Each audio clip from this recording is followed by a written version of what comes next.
تو اس کے اختلاف کے ساتھ ساتھ جو اختلاف کرتے ہیں ان کو چاہیے ایک بیٹر پازیٹیو سوچ دے, اپنا آئیڈیا دے. ہو سکتا ہے کہ حکومت کو کلک کر جائے, ہو سکتا ہے کہ ان کا تھنک ٹینک بیٹر ہو as compare to the think tank of the government. تو اس طرح سے ملک کو چلائے. باقی سیاست ہوتی رہتی ہے, دست و گریبان بھی لوگ ہوتے ہیں جو ہوتا ہے, مگر لیکن آپ کا یہ کہنا ہے کہ نیشنل ایشوز پہ یا مطلب وہاں پہ ایک ہونا چاہیے. احمد اویس صاحب, آپ کو تو پھر ایک طرح اس میں سے دو رائے نہیں ہے, جی اس میں دو رائے نہیں ہے. ہم یہاں شام کو سارے بیٹھتے ہیں, میں بغیر کسی کا نام لیے بغیر, ہم سمجھتے ہیں کہ آج کا ہمارا پروگرام وہ کسی کام کا نہیں ہے. اگر میں نے تو پی ٹی آئی کے خلاف کوئی بات نہیں کی, پی ٹی آئی کو برا بھلا نہیں کہا, ان کے لیڈر کو برا بھلا نہیں کہا, اپنی پارٹی کو آسمان پہ نہیں چڑھایا, میں تو اس بات پہ بالکل ایگری نہیں ہوں, نہ ہی میری یہ ہے بیٹا. بالکل بات یہ ہے کہ ہم بات یہ ہے جی کہ بات یہ ہے کہ ہم جہاں پہ ہیں اسی چسکا فروشی اور چسکا بازی کی وجہ سے ہیں کہ شام کو ٹاک شوز پر میں نے آواز کہا کٹ رہی ہے آپ نے جو فرمایا بالکل درست فرمایا, میں اس سے اتفاق کرتا ہوں. آواز کٹ رہی ہے آپ آئی ایم سوری.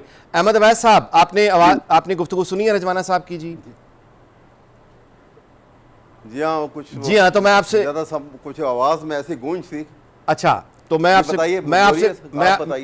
سے گزارش کرتا ہوں کہ انہوں نے یہ کہا ہے کہ جب ان کی پارٹی نے یہ نعرہ لگایا تھا کہ ہم نے سیاست نہیں ریاست کو بچانا ہے, تو وہ سیاست کہتے ہیں کہ ٹھیک ہے, وہ ہم نے اب داؤ پہ لگا دی ہے اور اس کا ایک امپیکٹ ہے جو کہ جس کو وہ قبول کرتے ہیں. اور وہ یہ بھی کہہ رہے ہیں کہ ٹھیک ہے, اگر ہم نے ملک کے لیے قربانی دی ہے تو باقی سیاسی جماعتوں کو بھی یہی کرنا چاہیے اور نیشنل انٹرسٹ میں ایک ہونا چاہیے. تو احمد اویس صاحب, اس لحاظ سے تو پھر آپ کو یعنی آپ کے لیے یہ خوشی کی خبر ہے کہ پی ایم ایل این کے جب اپنے رہنما بھی یہ کہہ رہے ہیں کہ سیاست تو قربان ہو چکی, تو پھر آگے الیکشن آپ کا ہوگا. جی پہلی بات تو یہ ہے کہ انہوں نے کسی قسم کی قربانی نہیں دی ہے. دیکھیے نا, قربانی تو تب ہو کہ ایک عوامی نمائندہ ہو اور وہ اپنے سارے انٹرسٹ کو چھوڑ کے ڈسپیشنیٹ ہو کے قوم کے لیے سیلف لیس ہو کے فیصلے کرے اور فیصلوں پہ عمل کرے اور اپنی آنیسٹی پہ قائم رہے. پھر تو آپ کہیے کہ بہت بڑی قربانی دے دی. یہاں پہ یہ رجوانہ صاحب کو تو ظاہر ہے کہ پارٹی ڈسپلن میں پابندی بھی لازمی ہے ان کے لیے, لیکن شہباز شریف سے لے کر ان کی کیبنٹ کے ممبران جو ہیں وہ الیکٹڈ بھی نہیں ہیں, فارم 47 کی پیدائش ہیں, فالس مینڈیٹ کے اوپر جھوٹے اوتھ لے کے اسمبلی میں بیٹھے ہوئے ہیں. اسی لیے عوام جو ہیں ایک طرف ہیں اور یہ ایک طرف ہیں. عوام کا کوئی انٹرسٹ حکومت میں نہیں ہے. یہ آپ دیکھ رہے ہیں, آپ پرسنٹیج آتی ہوگی جو سرویز ہو رہے ہیں ان میں, کہ people are disinterested in the affair of the government. اور دوسری بات یہ ہے کہ یہ قربانی والی مجھے سمجھ نہیں آئی کہ قربانی کون سی دی ہے انہوں نے. اپنی سیاست کی ہوتی ہے, اگر چھوٹی سی بات کے اوپر بھی اپنی سیاست. سنیے میں یہی بات کرنے لگا ہوں کہ سیاست کی قربانی بھی وہ تب مانی جاتی کہ یہ جو آئی پی پی کا ایشو اٹھا تو 28% تو ان کے اپنے شیئر ہیں اس کے اندر, ان کے بیٹے کے اور ان کے. اگر یہ اپنے شیئرز کے اتنا قوم نے ان کو 2 دفعہ یہ پرائم منسٹر بن گئے, جیسے بھی بن گئے, یہ کہتے ہیں کہ چلو جی اس وقت قوم کو ضرورت ہے, وہ اربوں روپے جو ہم نے لیے تھے ہم واپس کر رہے ہیں قوم کو. باقیوں کے لیے بھی ایک مورل اسٹرینتھ جو ہے ان کی اتنی ہائی ہو جاتی کہ باقیوں کو بھی دینا پڑتا یا وہ اثرات بعد آ جاتے. یہاں پہ تو انہوں نے یہ قوم قربانی دی کہ اپنا جو ان کا ماہانہ جو ان کے جو تھے سیلری تھی وہ انہوں نے کہا کہ میں نہیں لوں گا, لیکن ان کا بیٹا اور ان کی فیملی جو ہے وہ اربوں روپے جو بغیر یونٹ دیے بجلی کے حاصل کر رہی ہے, اس کا کون جواب دے گا؟ آپ یہ ڈائیکاٹمی جو ہے نا, یہ ڈبل سٹینڈرڈ اور یہ منافقت یہ قوم کو کھا گئی ہے. جی قادر مندوخیل صاحب, یو میڈ یور پوائنٹ سر. قادر مندوخیل صاحب, آپ نے گفتگو سنی, آپ کا کیا اس پر رد عمل ہوگا؟ میں آپ سے اصل میں سوال یہ گزارش کرنا چاہتا ہوں کہ آپ نے دیکھا کہ یہ ایک اوورآل ایٹیچیوڈ ایک تو دیکھنے میں آتا ہے پارلیمانی جمہوریت میں کہ حکومت اپوزیشن کو لیور کرتی ہے, اپوزیشن ریزسٹ کرتی ہے, لیکن آج کل ہم یہاں کچھ زیادہ دیکھ رہے ہیں کہ نون لیگ جو ہے وہ بہت مائلڈ ہو کے پی ٹی آئی کا ذکر کرتی ہے, بہت کبھی صفائی بھی پیش کرتی ہے کہ مطلب سختی ہم نہیں کر رہے وغیرہ, لیکن جواب جو ملتا ہے وہ آپ نے سن ہی لیا ابھی احمد اویس صاحب کا. پی ٹی آئی غصے میں لگتی ہے بہت, تو آپ کو کیا اگلے دن کیسے نظر آ رہے ہیں؟ دیکھیں میرے خیال میں یہ کل آئی ایم ایف کی جو ڈیل کامیاب ہوئی ہے $7 ارب کا اور 37 مہینوں کے لیے, تو میرے خیال میں پی ٹی آئی کو بھی تسلی ہو جانی چاہیے کہ کہ اس حکومت نے کہیں نہیں جانا ہے. کمزوریاں ضرور ہے, ناکامیاں ضرور ہے. بہت سارے جو آئی پی پیز کی بات کی احمد اویس صاحب سے, اس سے میں اتفاق کرتا ہوں, بالکل ایسی ہے. اور اس طرح سے تو نہیں ہوتا ہے کہ پورے پاکستان کو پتہ ہے کہ آئی پی پیز آپ کے بیٹے اور ان کی دوستوں کے ہے, اور آپ مرکز میں جو ہے نا وہ پیسے بڑھاتے ہو بجلی کے, اور صوبے میں 45 ارب دیتے ہو, وہ بھی آئی ایم ایف کی خلاف ہو, یعنی 2 مہینے کے لیے. تو یہاں تک تو میں اتفاق کرتا ہوں احمد اویس صاحب سے. اچھا, اب سوال یہ کہ جہاں تک قربانی کی بات کی ہے, میں پھر راجوانہ صاحب سے اتفاق کروں گا, کیونکہ جہاں پاکستان کی تاریخ میں پہلی مرتبہ آرٹیکل 95 سب سیکشن 1 کے تحت عدم اعتماد کی تحریک کامیاب ہوئی ہے, گو کہ ماضی میں بی بی شہید اور اشوکت عزیز صاحب کے خلاف ناکام ہوئی ہے. تو اس صورتحال میں تو اس وقت یعنی پچھلی حکومت کی پی ڈی ایم کی حکومت کے پاس یہ بڑا اچھا چانس تھا کہ وہ کہتے ہیں کہ نہیں جی حکومت اب نہیں بنائیں گے. لیکن اس وقت شہباز شریف صاحب نے, بلاول بھٹو صاحب نے, آصف علی زرداری صاحب نے اور خود مولانا صاحب نے یہ اقرار کیا تھا کہ ہم جو نا وہ سیاست قربان کر رہے ہیں ریاست بچانے کے لیے, کیونکہ اس وقت آئی ایم ایف کی جو ڈیل تھی وہ انہوں نے سبوتاج کر چکے تھے. جہاں بلاول بھٹو زرداری صاحب کا لانگ مارچ آیا ہے اور آئی ایم ایف سے ڈیل ہونے کے باوجود 10 روپے پیٹرول اور 10 روپے ڈیزل اور 5 روپے بجلی کی قیمتیں کم کر دی ہے, اسے آئی ایم ایف ناراض ہو گئی ہے اور بڑی اللہ اللہ کر کے 2-2.5 سال بعد اب آئی ایم ایف کے ساتھ ایک کامیاب مذاکرات ہو کے اور ڈیل کم ہو گئی ہے. تو میں یہ سمجھ رہا ہوں کہ اس وقت یقیناً رجوانہ صاحب صحیح فرما رہے ہیں کہ پیپلز پارٹی نون لیگ نے اور مولانا فضل الرحمان صاحب کی پارٹی نے قربانی دی, اپنی سیاست کی, برا بلا بھی کہا, گالی گلوچ بھی ہوا, سب کچھ ہوئے. لیکن آج الحمدللہ جو سری لنکا کا اور بنگلہ دیش کا خواب دیکھ رہے تھے یا ترکی کا, وہ خواب تو جو نا وہ ناکام ہو گئے. وہ سارے ارادے جو ان کے تھے پاکستان کی سبوتاج کرنے کی, خود پی ٹی آئی کے 3 وزیر خزانہ نے جو آئی ایم ایف کے کوآپریشن نہ کرنے کی جو آڈیو سامنے آ گئی ہے, اور پھر اس کے بعد 9 مئی کا واقعہ ہوا ہے, اور اس کے بعد جو مسلسل چیزیں ہو رہی تھی, تو یہ ساری چیزیں تو اس بات کی ثبوت ہے کہ پورا ملک جو ہے نا ایک داؤ پہ لگا ہوا تھا, اور سری لنکا اور بنگلہ دیش کے لگ بھگ قریب تھے, اور اللہ نے بچا لیا ہے. تو پچھلی پی ڈی ایم کی حکومت نے قربانی دی ہے, تو یہاں تک تو ٹھیک ہے. لیکن میں یہ سوال یہ کہنا چاہ رہا ہوں کہ آج خیبر پختونخوا میں کیا ہو رہا ہے. آپ کو پتہ ہے کہ ابھی 50-60 لوگ قتل یا شہید ہوئے ہیں, اور آج ایک ہزاروں لوگوں کی تعداد میں, لاکھوں میں نہیں کہوں گا, سوات میں ایک جلسہ ہوا, یعنی ایک امن جرگہ ہوا, اور لوگوں نے کہا کہ ہمیں امن چاہیے.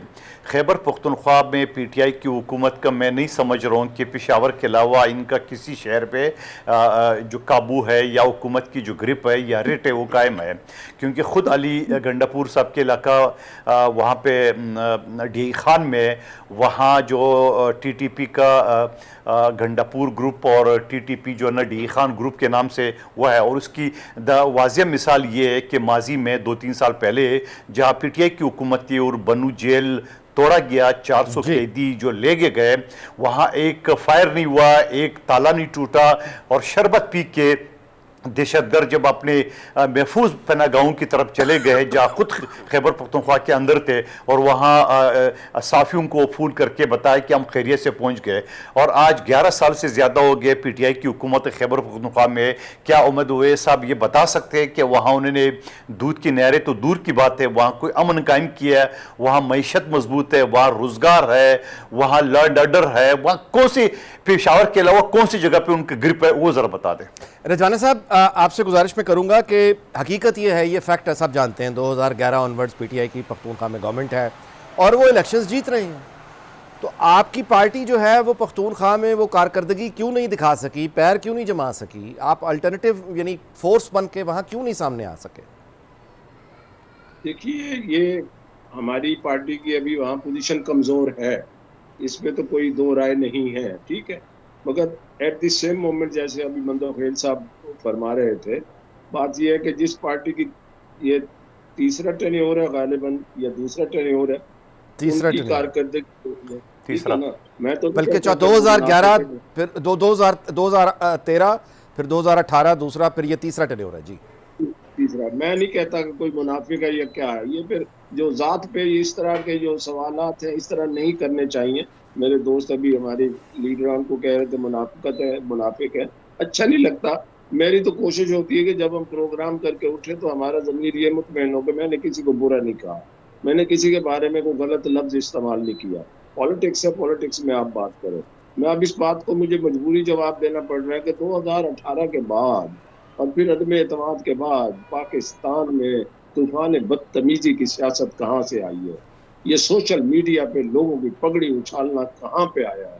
خواتین کو ان کے بارے میں نازیبا الفاظ حکومتی عہدیدار کہیں کہاں سے آیا ہے؟ ٹھیک ہے, ہمارے دور میں ہم پیپلز پارٹی کے خلاف کہتے تھے, پیپلز پارٹی ہمارے خلاف کہتی تھی, مگر اس طرح کی گری ہوئی باتیں نہیں کی جاتی تھی.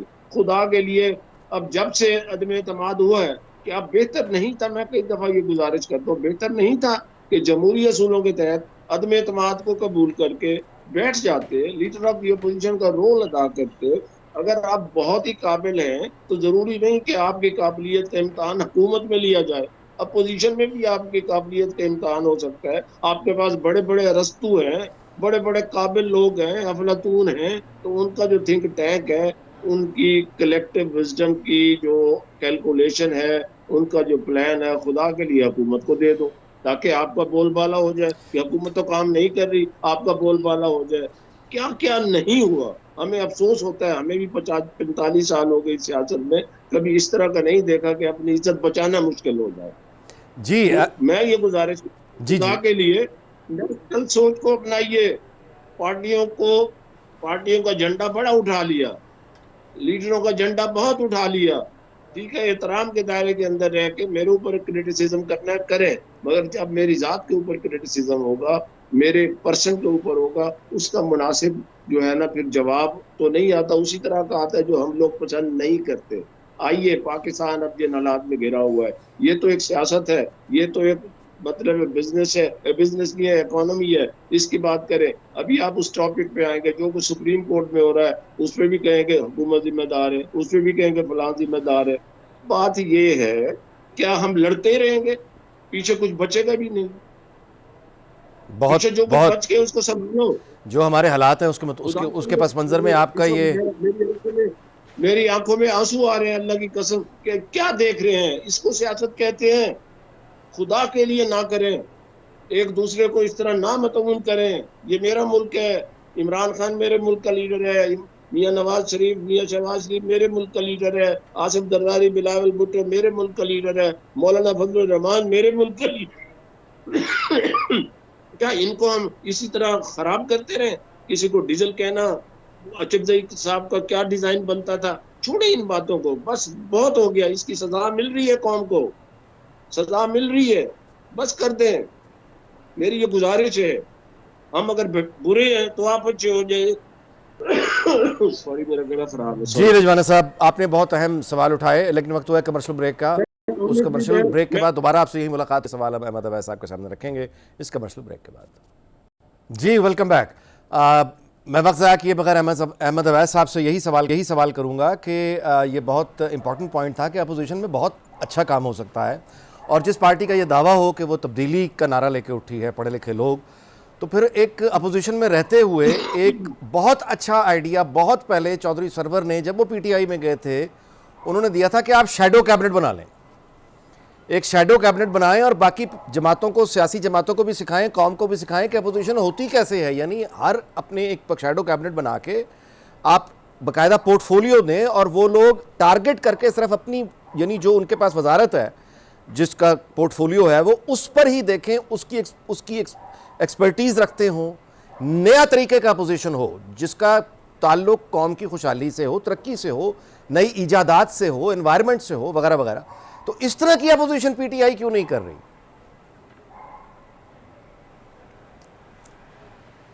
جی ہاں, آپ کا اچھا سوال بھی ہے, اور جو توقعات جو ہیں, جو قوم جس طرف چلی گئی ہے, اس کو ایک راہ راست پہ اور ایک سیدھے راستے پہ لانے کے لیے بہت ساری چیزیں کرنی ضروری ہیں.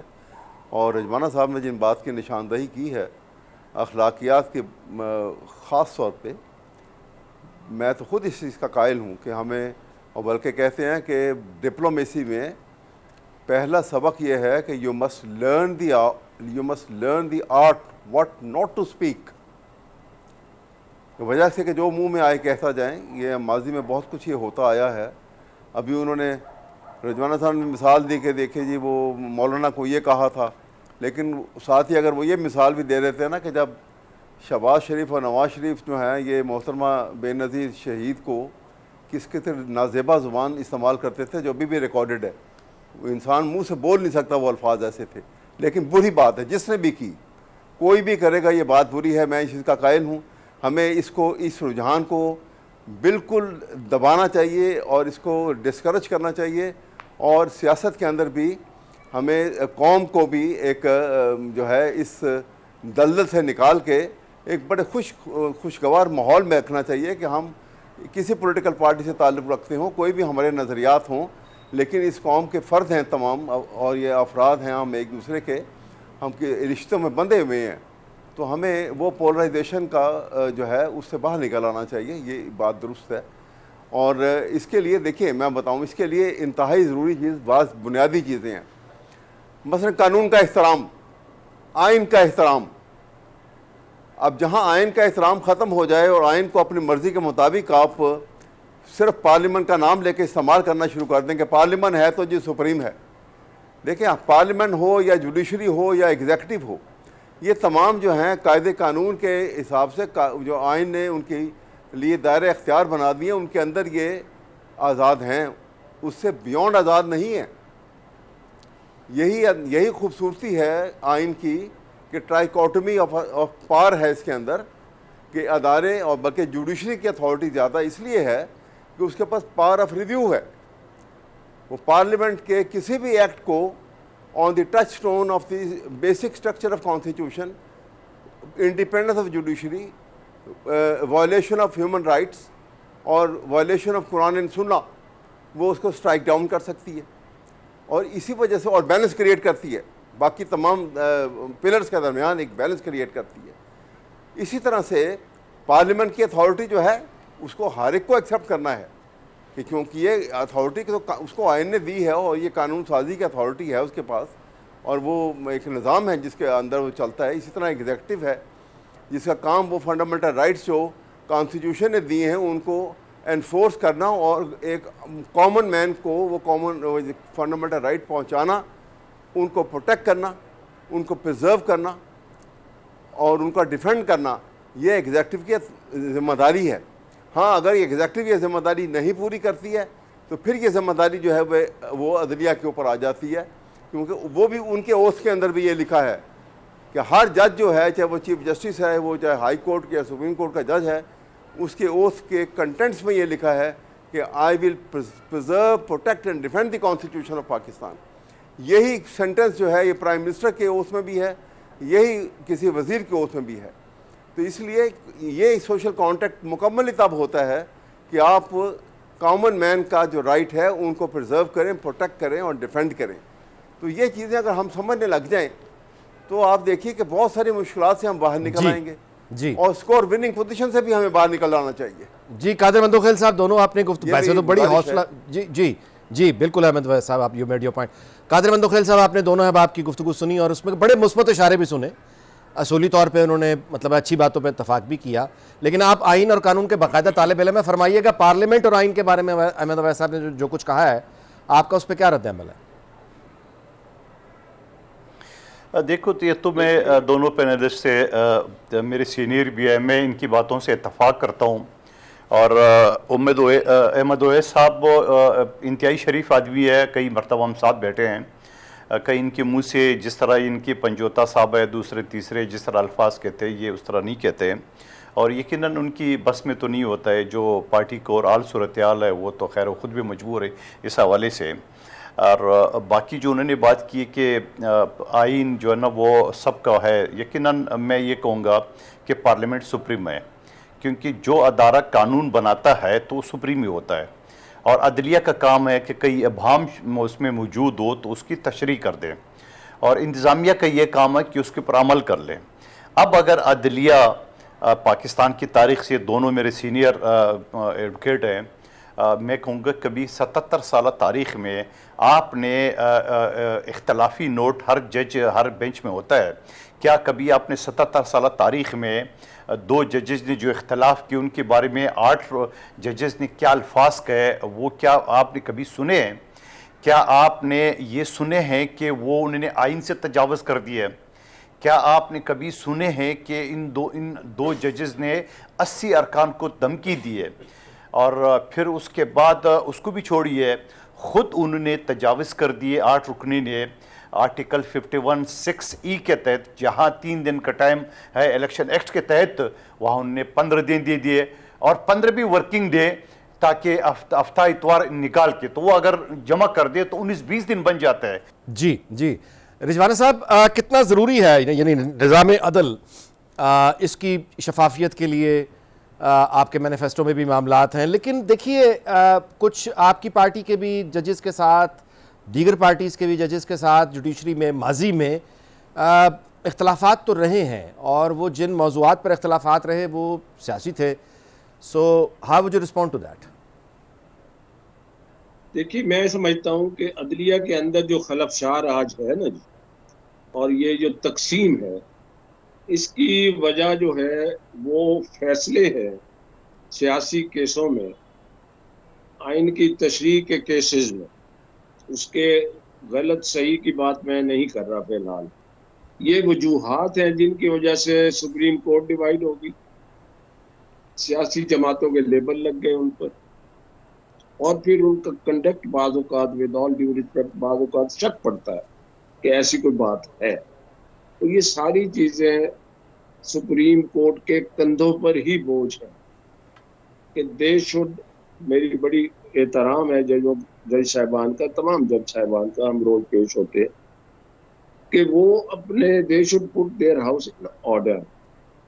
اب ہماری مذاق اڑ رہا ہے کہ آپ کے سپریم کورٹ کے جج صاحبان آپس میں کھل کے آمنے سامنے آ گئے، ٹھیک ہے جی. تو اس کا بھی حل ہے، ساری چیزوں کا حل ہے، صرف بیٹھ کے اس کا حل کرنے کا، اس کا حل سوچنے کا ہی طریقہ کار ہے. اگر ڈیوائیڈ ہو گئے تو میرا ذہن پولیٹیکلی کسی کے ساتھ ہے تو میں شاید دوسری پارٹی کے حق میں بات کروں. یہ چیزیں ہونی نہیں چاہیے، اس کا شک بھی نہیں ہونا چاہیے.